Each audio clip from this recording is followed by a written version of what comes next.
Yeah, there's an interesting story that really fits with this that I heard earlier today. A friend of mine called Dougal Hine talked about how he had a meeting with the government during the swine flu crisis in the UK. I think it was swine flu, or it might have been foot and mouth. I think it might have been foot and mouth, actually. Yeah, He yeah. had a meeting with the government advisor and outlined what it meant. There was a big outbreak in Mexico, and he kind of explained what it, and then midway through the meeting, after about an hour, he realized he wasn't arguing with someone who was trying to decide what the right thing was to do. It was, what is the most that I can sell to the media. Mm-hmm. And that for me feels like a very deep systemic flaw, and it's one I'm paying particular attention to at the moment in the UK. Like, the UK strategy seems almost entirely based on that. Like, if we signal panic now, having signaled that we're kind of quite easy and we're talking about herd immunity, if we signal panic now, it will invalidate, like, what will the media think of us? And it's like that to me feels like a very deep, if you outline China as being the opposite of that, it's like, I don't give a shit because public opinion is completely irrelevant, and Russia is the same. Like, that seems to be a deep systemic flaw with representative democracy, that they don't feel they can level with us about reality, and therefore there's a kind of untruth built into the system. And then there's also a responsibility on the media there, because the media often will overplay things, and so you get these sort of multiple failure conditions where no one feels they can be honest because they'll freak people out, and then everyone's just making decisions based on what will be thought of them, and rather than the decisions in themselves.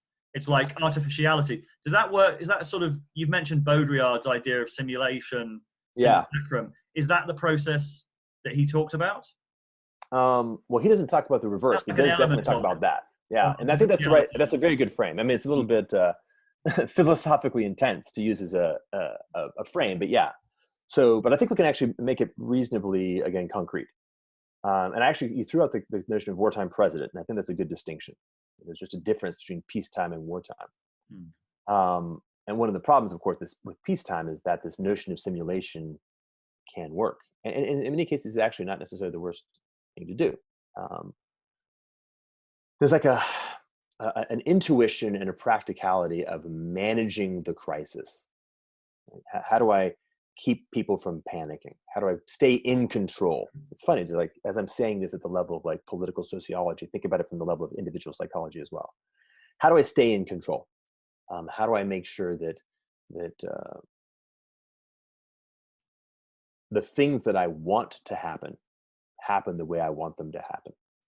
And of course, what happens is that, like, if you're Boris Johnson or the Trump administration, or their opposite number on the other side of the aisle, or any agency head in any regulatory environment where I've got this kind of agenda where I'm thinking, okay, I've got a lot of different things I need to take care of. I got to take care of my pension. I got to take care of this deal I've got over here. I've got to make sure I look good. I've got to think about like all these different characteristics of what I'm trying to manage. And the method that I'm trying to use is this notion of managing other people's perceptions. That's the key. Managing other people's perceptions is the tool that is selected for in a peacetime environment, in an environment where Baudrillard simulation level 2 or level 3 or level 4 are in place, where reality can be avoided. I don't have the consequences that come back to me at the level of society, at the level of humans, are significantly more meaningful than the reality that comes back to me through nature, through reality.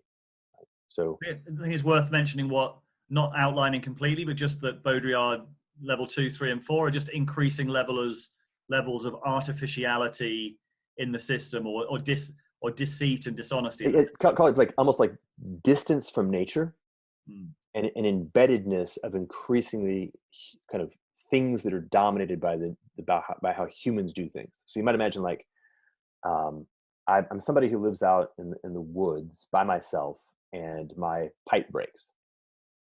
That's kind of level 0. I am hands-on directly with reality, physical reality. And the pipe doesn't give a fuck what story I tell myself. I either fixed it or I didn't. Right? So it's very simple. Okay, layer 2. I call a plumber. Right? So both my capacity for agency of actually solving the problem, and in some sense my capacity of perception of knowing whether the problem was solved adequately, is mediated by another human being. So narrative enters into it, right? I have to find some social mechanism. In this case, money, by the way, is a variation on narrative. I have to find some social mechanism of getting this other human to do a thing. And that's the simulation level one, right? Narrative actually now becomes more important for my success than direct relationship with nature. Okay, let's go to level two. I don't even know plumber. I wouldn't even know what to tell the plumber. I have to call the supervisor, the super of the building. I have yet another person. And the super, by the way, I have to convince the super that it's a good idea. Right? I've got this whole sort of back and forth set of political dynamics and layers where the super's busy and the super's got different values, and maybe this isn't an issue for the super to deal with. Maybe it's a squeaky faucet. It's not a leak. It's like, hey, I need somebody to come fix my faucet, and I have to go through this political mechanization where I have to do like performative signaling and political maneuvering, and I got to figure out how to like manage the perceptions of this agent, who themselves then has to manage the perceptions of an agent. So I'm like 2 degrees away from it. Okay, let's go to layer 3. Now we're in the fact that we're in a layer where storytelling is the medium. So like I'm a journalist. So what I'm doing is I'm not dealing with now a problem in physical reality. I'm dealing with a problem in narrative reality. What are the stories that people are telling? Right? It is the rare journalist who goes all the way to the pipe and says, yep, leak. I've leveled up in the capacity to determine, yeah, that's a leak. That's a real problem. The journalist is interviewing other people. Ideally, they're talking to the plumber. They're probably talking to the super. They may be talking to the poor bastard at the top. And the journalist is not in the business of solving the problem at the level of the ground. The journalist is in the business of creating a narrative that percolates out through multiple layers of narrative. Let's go to layer 4. Now, finally, I've got the politician. And the politician is communicating not to people, not to supers, not to plumbers, and definitely not to pipes, but to the media, right? And of course, what happens when you're in that level of depth, the niche, what it means to be successful, is increasingly in the direction of actually selecting for bullshit, which is to say selecting for highly salient, the kinds of things that our sense-making system, human perception thinks is important and true, but not necessarily at all relevant, right? Can I tell a good story? Is the story compelling? Is it would it sell in Hollywood? That kind of thing. And it's perception management 101. So I'm actually kind of in real time trying to figure out what's the movie, and when I'm a political operator, it's sort of level 4. And when the whole culture is now kind of sitting in level 4 because none of us are connected to the pipe. Now we're in Baudrillard level 4. And sorry, we went a long way down that path, but I wanted to use that as a metaphor. But the point is wartime, peacetime.